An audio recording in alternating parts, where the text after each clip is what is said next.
Resonar el Sur. Experiencias educativas en diálogo. Una serie radiofónica producida por DVV International.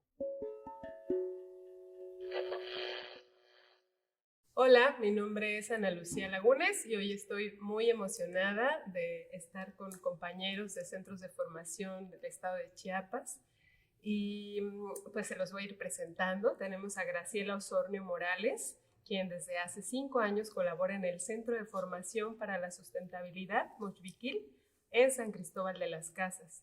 Forma parte del equipo de coordinación de la licenciatura en autogestión sustentable del territorio y le gusta muchísimo viajar. ¿Qué tal? Buenas tardes, un placer. Bienvenida, Gra. También está Óscar Vargas López, quien desde 2020 colabora en el Centro Solidario Somanutic, ubicado en el municipio de Simol, y disfruta mucho caminar por el bosque. Hola, buenas tardes, mucho gusto.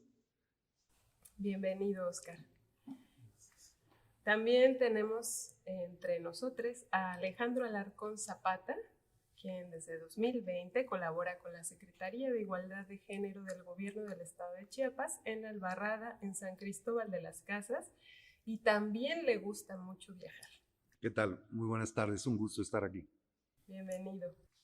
Y nuestro cuarto integrante de esta conversación es Jerónimo López Álvarez, quien desde hace 19 años es colaborador del Patronato Pro Educación Huaquipepec en el municipio de Chilón y disfruta mucho leer. Buenas tardes, es un gusto estar aquí con ustedes. Pues para empezar, ¿por qué seguirle apostando a los procesos formativos, a los centros de formación en estos tiempos? Los espacios de formación son un espacio para el encuentro, un espacio para vincularnos, enredarnos, convivir con otros y otras. Y en ese sentido, los espacios formativos también contribuyen para mirar sentires, para sentir, para pensar, para reflexionar en colectivo. Y también nos permiten crear nuevas maneras de aprendizaje. Por eso me parece que son relevantes en los últimos tiempos. Y bueno, el Centro de Formación Mochbiquil tiene cerca de 20 años y su propósito central es eso, ser un encuentro de caminos en una reserva.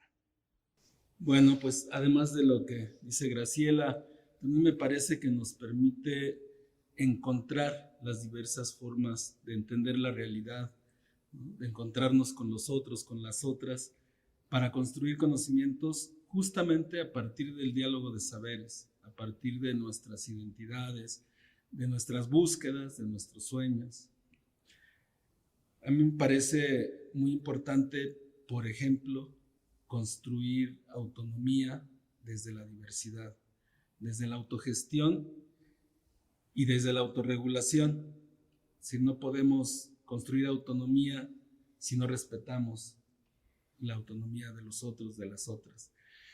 Y creo que en estos centros de formación donde se va conviviendo en el espacio de manera radical, donde la gente llega, come junta, discute, reflexiona, teoriza, comparte la práctica, comparte las habitaciones. Esa forma radical de convivencia nos hace encontrar estas maneras de transformar la realidad allá en cada comunidad, en cada rincón de donde llegan los compañeros, las compañeras, ¿no?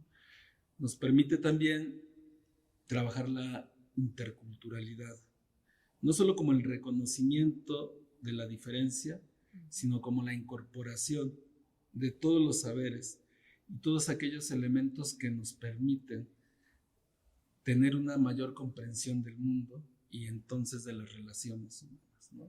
Nos permite afrontar la violencia, nos permite afrontar las desigualdades, en fin, me parece que hay una riqueza muy importante, aún en medio de todas las contradicciones y de todas las dificultades que se nos presentan.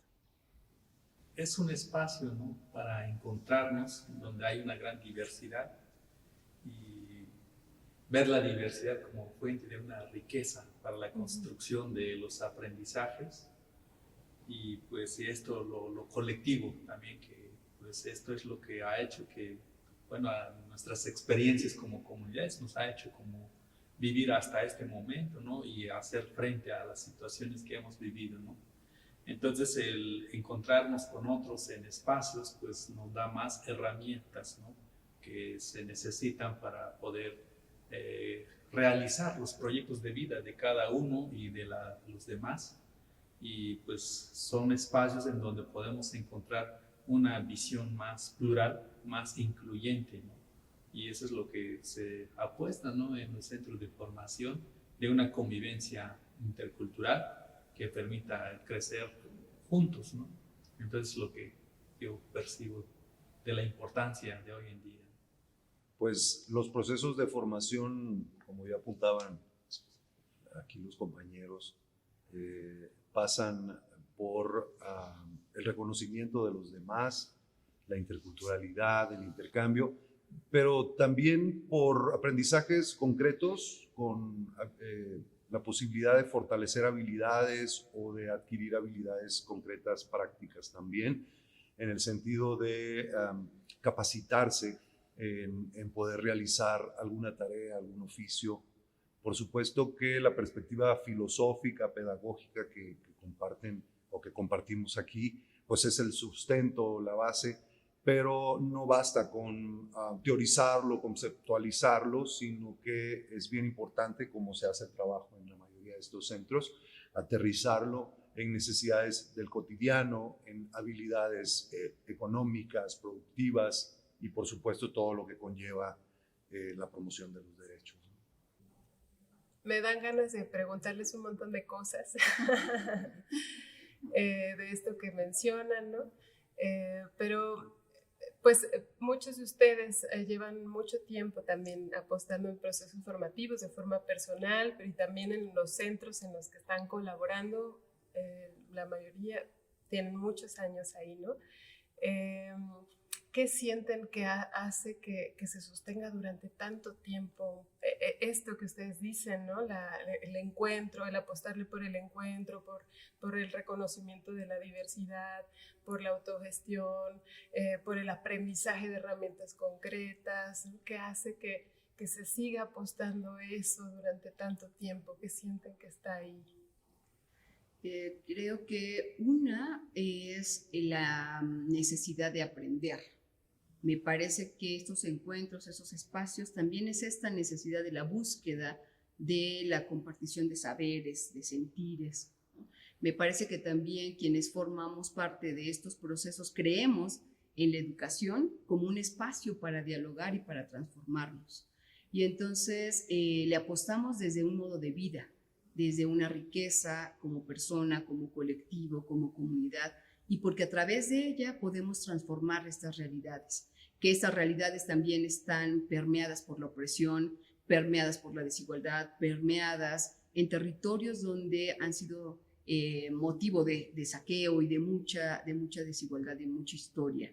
Y entonces nos permite también ser un espacio para la transformación, y es la transformación personal, familiar, y cómo desde ahí sí es posible hacer otros cambios en lo profundo. Hoy con estas palabras de Gra veo que los demás dicen sí, ¿no? Asienten, resuenan con esto que dicen. ¿Hay algo que quisieran agregar ante esto que menciona Gra? Pues tal vez que frente a lo devastador de las opresiones, tenemos que aferrarnos a un camino. Una señora de una de las comunidades, un día le preguntamos que por qué asistía a estos espacios y dijo, porque me siento persona, ¿no? Y eso a mí me cimbró porque ya no es ni siquiera lo económico, ni siquiera el sustento, es la dignidad reconocida, ¿no? O sea, creo que eso es fundamental. Le da vida a todos estos espacios porque surge a partir de una necesidad real sentida por nuestras comunidades, ¿no? Porque no es un proyecto que viene de arriba, sino surge a partir de lo que realmente se está viviendo en nuestras comunidades, pues, y esta búsqueda de un bien común con nuestras comunidades se sostiene, ¿no? A partir de de esa mística, de esa lucha, de esa energía con quienes compartimos el territorio, porque aspiramos a la búsqueda, ¿no?, de una vida buena, que es el Equilcuxlejal que le llamamos en nuestra lengua, ¿no? Pues, y esto es cada vez va siguiendo el camino, ¿sí? Porque es una aspiración que nunca terminamos de llegar a eso, ¿no?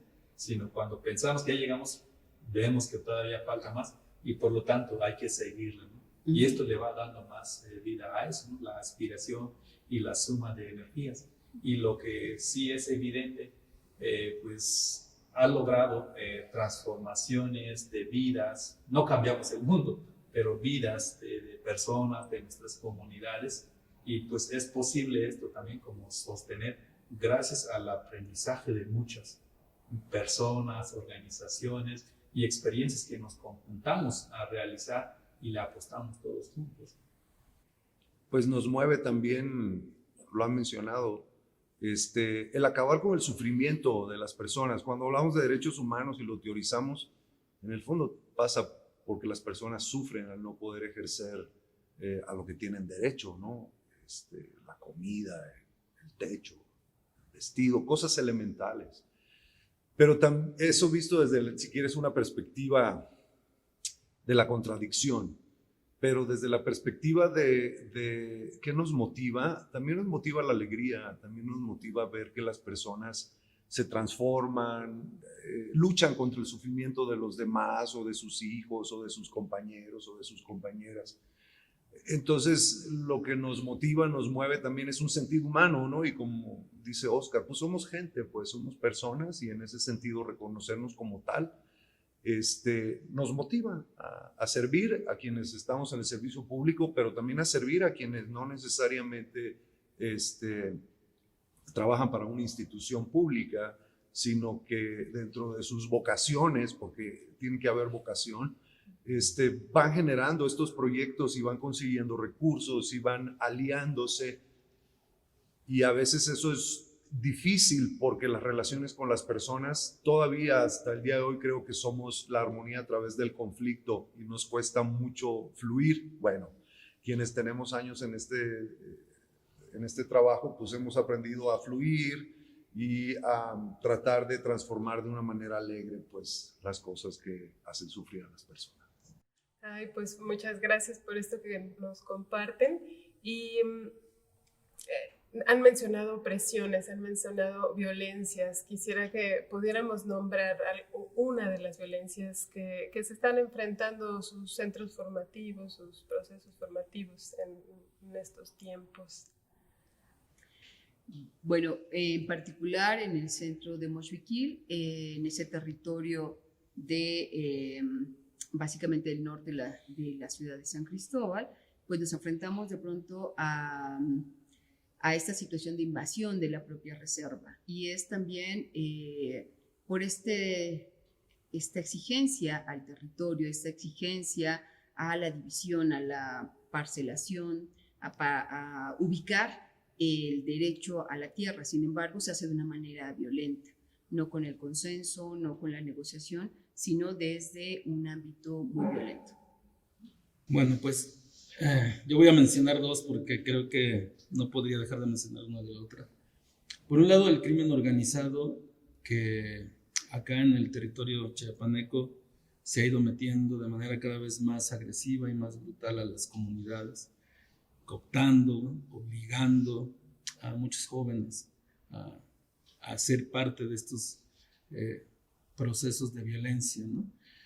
Y eso pues genera miedo, genera incertidumbre y genera incluso la inmovilidad de mucha gente, ¿no? En las carreteras, en los caminos, ahí en el municipio de Tzimol se ha visto brutalmente violentada la vida cotidiana de las personas, ¿no?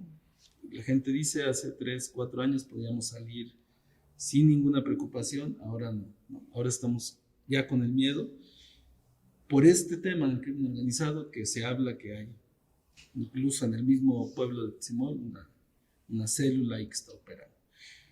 Y la otra es la violencia al interior de las familias, ¿no? Sobre todo contra las mujeres. En el caso de Zaragoza La Montaña, que es una comunidad de Comitán, pues o sea, deja sin palabras la violencia. Hemos encontrado mujeres prácticamente destruidas, destrozadas, porque es la violencia física, que es muy impactante, pero también la violencia económica, la violencia emocional, que justamente esto, cuando esta señora nos compartía, es que me hace sentir personas, soy tratada como peor que un animal, ¿no? Como los árboles que son talados, que nos arrancan la raíz. Entonces esa violencia, pues sí nos taladra, nos conmueve muchísimo y nos hace también querer hacer más, ¿no? Pero tenemos que hacerlo con alegría, como decía Alejandro, tenemos que hacerlo desde la ternura y no desde la revancha y no desde la violencia. Como decía, no creo quién lo dijo y no sé dónde, pero decía, ¿por qué eres amable con las personas que te violentan? Pues porque la violencia no está en mí. Y mientras yo logre mantenerme al margen de responder de esa manera, voy a estar libre de esa violencia. Nos preocupa, ¿no?, esta ruptura sistemática del tejido social de nuestras comunidades, pues, que por diversos factores, ya sean religiosos, partidistas, organizaciones, como que se van fragmentando, pues. Ya no es la comunidad que imaginábamos hace 20 años, una comunidad entera, ¿no? Sino ya hay varias comunidades dentro de una comunidad, ¿no? Pues, y aquí lo que implica, ¿no?, pues tener esta capacidad y esta habilidad de saber convivir dentro de la diferencia, ¿no? Y pues cómo no dejarnos llevar por los intereses, que eso es lo que a veces también lleva a la confrontación. Y nosotros ahí ser como espacios de la reflexión y del diálogo y la construcción, ¿no? Y una transformación positiva de estas situaciones, de los conflictos que se viven en nuestras comunidades. Pues esto nos genera tensión porque somos del territorio, somos de gente ahí de organización de base, pues estamos allí. Pues vemos también cuando hay organizaciones van y no son de ahí, pues salen cuando hay algo. Pero cuando uno es de organización de base, pues estamos ahí y tenemos que pues saber cómo pues convivir con todas estas diferencias, ¿no? Que por un lado ya están, pues ahora sí, ¿cómo le hacemos para establecer armonía entre ellas, ¿no? Yo creo que también una de las violencias que tenemos que combatir es la violencia que nace desde nosotros como personas. Hemos aprendido, en el caso de los varones, a resolver muchas veces los problemas de una forma violenta. Y yo hablo por mí, una de las primeras transformaciones que asumo tenemos que hacer los varones es cambiar esta manera conflictiva, confrontativa de resolver las cosas. Por supuesto que hay violencia al medio ambiente que nos toca vivir aquí en este lugar, por ejemplo, ¿no? Aquí hay una reserva de un humedal reconocido internacionalmente y la violencia contra los recursos naturales, pues ahora sí que no tienen color ni partido, ni a veces viene de todos lados, de una necesidad humana de explotar el territorio, de aprovecharse del agua o sencillamente de menospreciar a los otros seres vivos. Y eso pues es una violencia que se manifiesta con la destrucción de nuestros recursos. Los humedales no son de alguien, ¿no? Los humedales son lo poco que queda, en este caso de la Albarrada, pues son un recurso común que no está siendo valorado por la mayoría de los actores sociales. Háblese de instituciones, háblese de barrios y colonias. No quiero decir que no haya gente o sea, hay gente que los defiende, pero no es suficiente, porque la destrucción es evidente y además ha ido avanzando. Otra violencia que nos toca institucionalmente, por supuesto, a la Secretaría de Igualdad de Género, pues es la violencia contra las mujeres y las niñas y los niños, porque también hemos visto que la mayoría de los agresores y victimarios de estas situaciones somos los varones.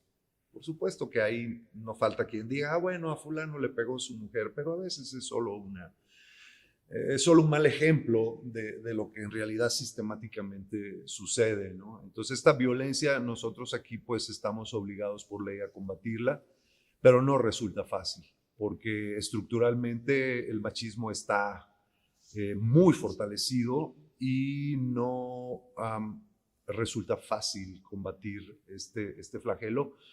Y dejemos de lado combatir. ¿Cómo hacemos para sanar a todas las personas que son víctimas de esta violencia?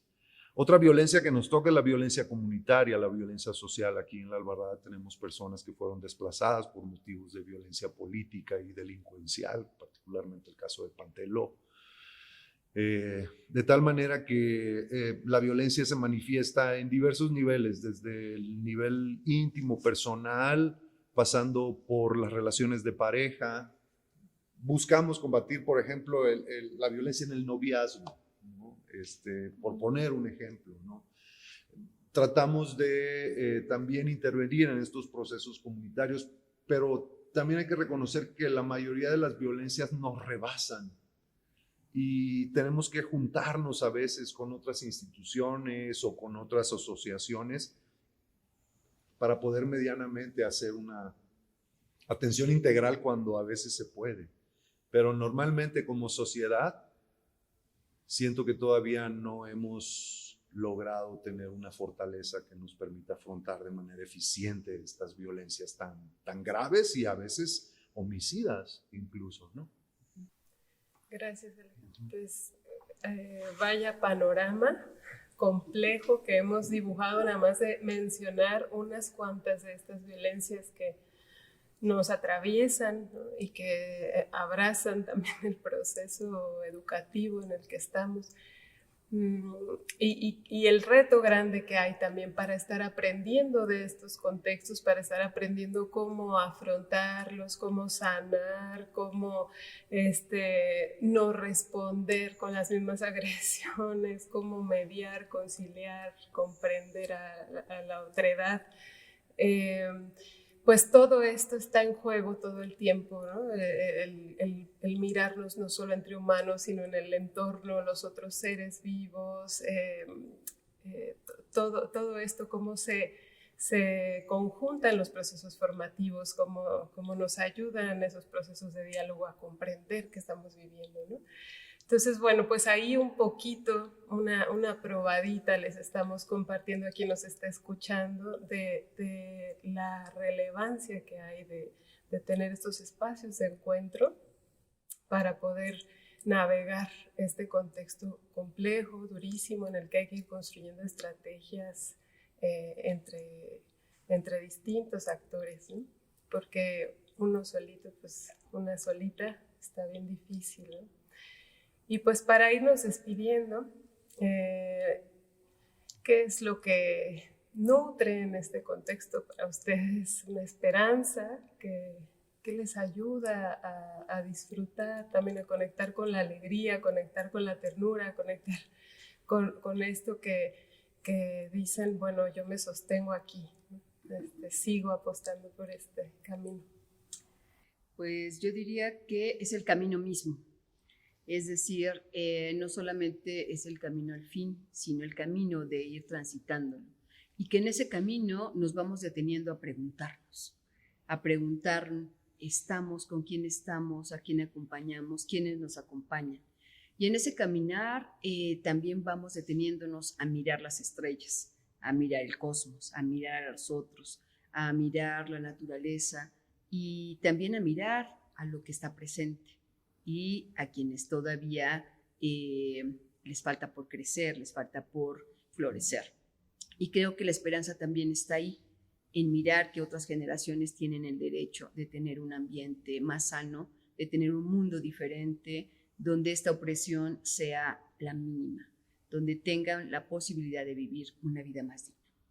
Pues también creo que la naturaleza misma, en general, somos parte de ella, pero lo que vemos en la tierra, lo que vemos en el bosque, ¿no? La resistencia desde una forma no agresiva, desde una forma que busca siempre preservar la vida, ¿no? Vemos pues muchas especies, aunque muchas otras han quedado en el camino, pero cómo siguen viviendo y siguen resistiendo, pero además siguen dando vida. Nos siguen dando vida, por ejemplo, a nosotros, a pesar de todas las violencias que ejercemos contra ellos, ¿no? Contra el agua, contra el aire, contra la tierra. A mí, estar en la tierra, estar con la tierra, tocar la tierra, sentirla como madre verdadera. Un paisano allá de Shell decía, de verdad es nuestra madre porque nos amamanta. Y si lo pensamos, no hay nada que nos dé vida que no venga de la tierra, ¿no? Que no salga de él.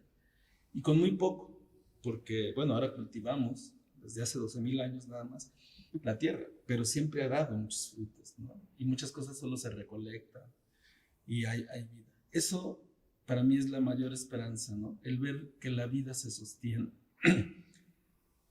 que al final la muerte no tiene la última palabra, sino la vida. Y ver en las mujeres, en los niños, en las niñas, esa alegría de comerse un tamal, un sejel, cualquier cosa que los llena de alegría, y que dice, pues de verdad, la vida simple es la más valiosa, y eso sostiene y da aliento para seguir adelante. Pues nos motiva, ¿no? De que nosotros también ya tuvimos la oportunidad de vivir una vida, pues, y toda una experiencia, ¿no? Y pues nos motiva los que vienen atrás, nuestros hermanitos, hermanitas, ¿no? Y nos motiva también de todas estas sabidurías que dejaron nuestros abuelos, ¿no? De cómo pues ellos pues lograron sobrevivir a pesar de todo lo que se vivió, desde la colonización, la discriminación, la exclusión, de todo lo que se vivió, pues lograron ellos realizar sus vidas como comunidad. Y pues eso de la colectividad siento que nos va a empujar más, ¿sí? Y como los que estamos presentes acá, ¿no? Pues es seguir tejiendo, ¿no? Estas relaciones para poder seguir proyectándonos juntos, y yo creo que juntos nos fortaleceremos. Pues frente a un panorama adverso, así como el que pintamos ahorita, que platicamos de las violencias, pues tenemos que encontrar el camino para no quedarnos entrampados en una realidad que nos puede abatir y derrotar y dejar inmóviles frente a tanta violencia. A mí me motiva el que como humanos seamos capaces de levantarnos, pues. Me agrada muchísimo ver reír a la gente, sonreír a los niños. Y en ese sentido, en la mañana lo comentaba Graciela, me motiva el poder encontrar pretextos culturales, ¿cómo llamarle? Somos seres humanos y todos somos ahora sí que la misma especie, pero tan diversos en conocimientos, en cultura, en comidas, por ejemplo, ¿no? A mí me nutre mucho ir a una comunidad y que me inviten a comer. Eso a mí me motiva, me alegra la vida, ¿no? Entonces, me motiva las alegrías que este camino nos da también. Entonces, pues hemos escogido este trabajo, estemos o no en una institución, lo hemos hecho durante años. Las frustraciones, podría asegurar que hasta son más a veces que los éxitos, pero no es cuestión de cantidad, sino el que si una comunidad sufre y hay mujeres que sufren con una o dos que podamos fortalecer, acompañar, ya es una gran ganancia y no necesariamente tuvo que ser toda la comunidad. Entonces, estas pequeñas satisfacciones de poder acompañar a las personas, a mí eso me sostiene en este camino. Pues muchas gracias. Gracias a ustedes por invitarnos a este espacio. Gracias por el compartir, gracias por motivarnos y también por escucharnos. Escucharnos también es bien bonito, como los compañeros también se conmueven por la violencia de las mujeres, y eso la verdad es que pues yo lo agradezco mucho porque también me conmueve saber que tengo a otros compañeros y compañeras que también están en esa ruta de encontrar nuevas formas de la no violencia. Gracias. Muchas gracias, hasta luego y pues seguimos presentes para lo que venga. Muchas gracias por compartir, pues ha sido recíproco, ¿no? Compartir y este espacio, ¿no? Resonar el Sur. Experiencias educativas en diálogo. Una serie radiofónica producida por DVB International. Las opiniones expresadas en esta serie radiofónica son responsabilidad de quien las emite.